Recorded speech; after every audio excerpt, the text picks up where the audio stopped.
Herkese merhabalar. Kanalıma ve mutfağıma hoş geldiniz. Bugün sizlere un ve yağ kullanmadan sadece 3 malzeme ile çayınızın kahvenizin yanına kolayca hazırlayıp afiyetle tüketebileceğiniz nefis bir kurabiye tarifi ile geldim. Her zaman olduğu gibi malzeme listesi açıklama kısmında yazılı olacaktır. Lakin önemli püf noktaları kaçırmamak adına videoyu sonuna kadar izlemenizi tavsiye ediyor ve sizleri çok bekletmeden hemen tarife geçiyorum. Tarifimiz için 3 adet yumurta beyazına uygun bir çırpma kabının içerisine alalım. Bu aşamada birkaç önemli püf nokta vardır. Bunlardan ilki yumurtaların sarısı ile beyazı birbirine kesinlikle karışmamalı. İkincisi yumurtalarımız mutlaka oda sıcaklığında olmalı. Üçüncüsü ise içerisine bir damla dahi su gitmemelidir. Yani kullanacağımız çırpıcı ve de çırpma kabımız kesinlikle ıslak olmamalı. Şimdi kabın içerisine aldığımız yumurta beyazlarını mikserle beyazlayana kadar çırpalım. 1-2 dakika kadar çırptıktan sonra bir taraftan çırpmaya devam edip diğer taraftan ise 1 su bardağı toz şekeri azar azar içerisine ilave edelim. Bu arada kullanmış olduğum su bardağı ölçüsü herkesin evinde bulunan klasik 200 mililitrelik su bardağıdır. Ve şekerin tamamını ekledikten sonra krema kıvamını alana kadar yani ortalama 7-8 dakika kadar mikserle çırpmaya devam edelim.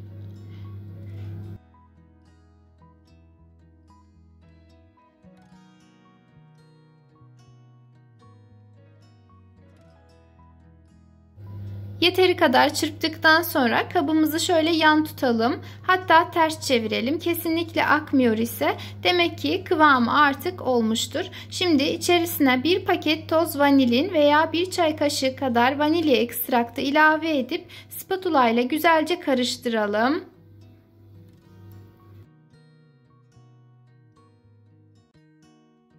Ve son olarak 300 gram Hindistan cevizini azar azar ilave ederek karıştırmaya devam edelim.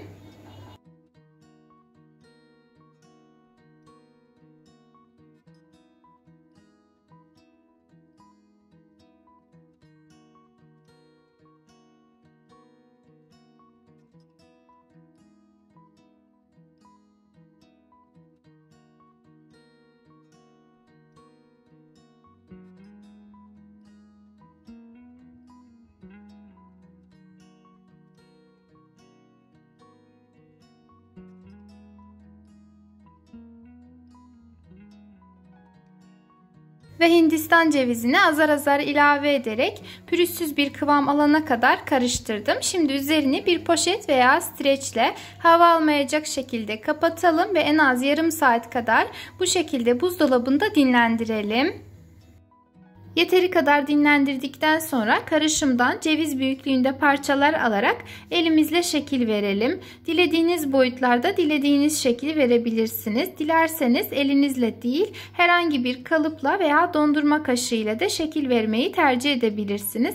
Bana bu şekilde daha kolay geldiği için böyle yapmayı tercih ettim. Bu arada tarifimi buraya kadar izleyen çok değerli izleyicilerim, beni her nerelerden takip ediyor iseniz bulunduğunuz ili, ilçeyi veya ülkeyi yorum kısmında belirtirseniz çok sevinirim.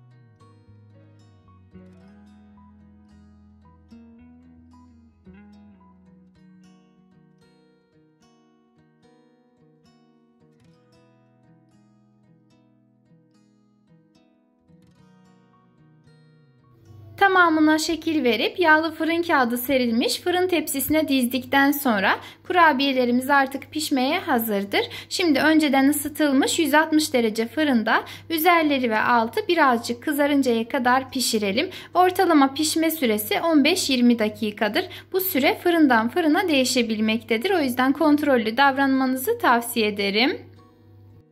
Fırından çıkan ve de soğuyan kurabiyelerimiz artık servise hazırdır. Dilerseniz bu şekilde servis edebilir, dilerseniz de servis öncesi süsleyebilirsiniz. Ben süslemek için benmari usulü eritilmiş çikolata kullandım.